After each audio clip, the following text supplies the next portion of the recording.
E para që du ta filloj me Ibrahimin alayhis salatu wassalam. Populli i Ibrahimit alayhis salatu wassalam, idhujtarin, shirkun e kishin institucionalizuar. Ajo ishte, do të thonë, shkollën veti, nuk kishte shtëpi që nuk kishte puta, nuk kishte, do të thonë, idhujtari ndryshme. Ndërsa njëri prej atyve që bante puta ishte Azeri, do të thonë, babai i Ibrahimit alayhis salatu wassalam. Tash vjen Ibrahimi alayhis salatu wassalam me një situatë shumë jo të lakmueshme. Derisa prindi vetë e largon prej shtëpisë, edhe Ibrahimi alayhis salatu wassalam do me bo atë dialogin, po një dialog që realisht kjo është dialog shumë i lartë, do të thonë dialog që me lan njërin me mendu se a është e vërtetë që ajo që ju e besoni. Derisa e dim ngjarjen që se si e theu Ibrahimi alayhis salatu wassalam putat edhe ja vari atë shpatën, atë mjetin që i ka thy putat aty më të madhin. Edhe që është ajeti kuranor në fund janë të kun. Hajde këshyrne tash apo fletki. Qëllimi i Ibrahimit alayhis salatu wassalam, a ishte mi au thy zotat atyve? Po si ishte qëllimi i Ibrahimit alayhis salatu wassalam mi au thy zotat atyve?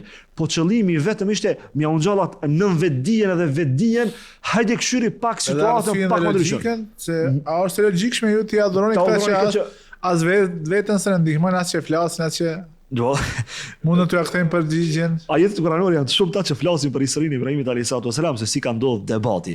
Çështja kryesore cruciale brenda kësaj ngjarje është që më janë ngjall pakat në vetdijen edhe logjikën. Mendo, shiko, do të thonë analizoje ngjarjen, ne themi as nervoz, as i gëzueshëm, i qetë edhe për një me përdor atë metodën që ta kish sinqerisht edhe ta shikosh se apo pranohet. E dyta si ngjarje cruciale është situata me zjarrin. Ibrahimi alayhis salatu wassalam tash mbasi i theu putat edhe s'po bindet Ibrahimi alayhis salatu wassalam, po dojnë me katapult. Pasi bon debat me mbretin Nemrut, ku i tregon nëse ti je Zoti i vërtet, si dhe diellin, nga perëndimi që të lind në perëndim e të perëndon në lindje. Ajo është debati që ndoshta pastaj ai dënon me zjarr. Me hudhin zjarr. Nëse e shohim debatin në Nemrudin, s'kisha dashur të jem likurën e Nemrudit në citat. Do të thonë, një djalë i ri, një djalë që ndoshta ti e sheh shumë të thjesht, po vjen me disa argumente se ai ngjarja, hajde unë edhe silli vdekjen edhe jetën. Unë faqe të ndërprej. Nëse shikojmë bëhet fjalë për Babilonin. Okej. Babilonia llogaritet se është djepi i qytetërimeve. Do nuk kanë qenë njerëz të parësimuar, nuk kanë qenë njerëz që nuk kanë pas njohuri të kësaj bote. Por ajo që është realiteti është se aq shumë idhujtaria i ka verbëru saqë nuk kanë qenë të arsyeshëm. Prandaj ky debat tregon e përsin e arsyes, logjikës, kur është në pyetje mosbesimi apo kur është në pyetje idhujtaria. Edhe siç e thave ti, nuk isha dash me kanë në likurën se ai e ka menduar vetveten unë jam Zoti juaj.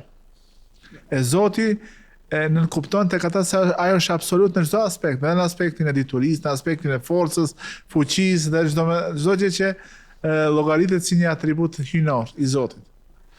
Paqë ta ndërprej apo? Jo, padert. E kemi podcast, nuk kemi ligjin. Po, ç'është.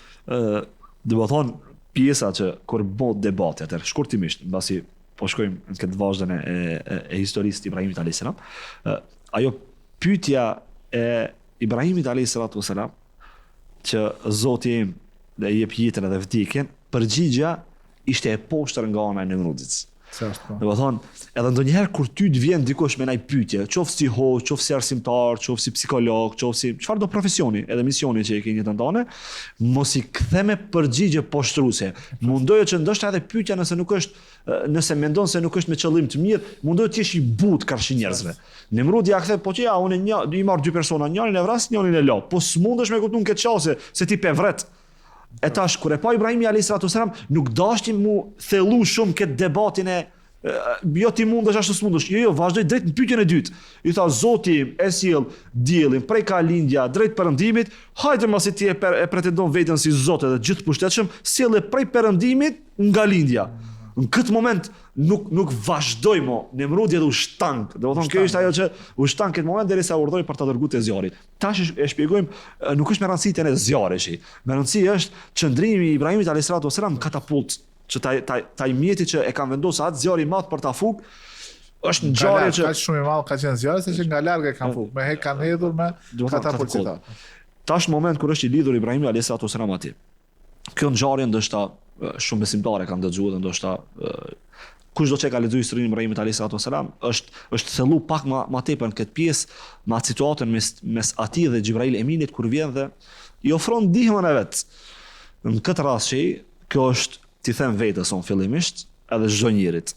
A je i bindur kur ti je para një provës të madhe, edhe të vjen një ndihmë prej dikujt tjetër, po normal ti merr ndihmën kur të vjen, po fillimisht adresoja Allahut Azza wa Jall, do të thonë atë problemin tanë që me ta pru t'i zgjidhen. Vjen në këtë rast Xhibrail Emini, ja dëshiron ndihmë, thotë jo prej teje s'du ndihmë, nuk dëshiroj ndihmë. Dëshiroj prej aty i cili ty të ka sjell.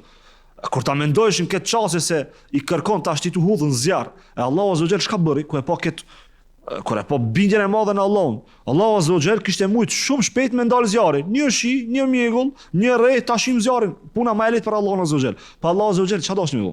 Dashni më ndru rregullat kësaj toke. Janë ndroj se me marr tash një shkrepse edhe me dik dorën djeg. Pa mundesh me bë zjarmin ti të flladitshëm. Allahu Azza wa Jall këtë rast ja boni zjarrin prej përvlus edhe djeks ja boni do të thonë të flladitshëm që Ibrahimi alayhis salam kur është edhe shpëtim. As pak mos mendon me dëmtu. Berder ose selam. Berder do të thonë qenë ftohtë i freskët. Edhe paqe. Selam shpëtim që mos më dëmtu. Se një prej kuptimeve të fjalës selam është selim, dikush që është shëndosh. Nuk do të dëmtojë në asnjë mënyrë trupin e Ibrahimit alayhis salam. E kjo ka qenë mrekulli pasi të cilën pastaj i ka habit njerëzit. Si ka dalë as pak i pa dëmtuar prej zjarrit. E Ibrahimi alayhis salam kur është pyet pas cilët kanë qenë momentet më të mira të jetës tone, sot çndrimi im zjarr.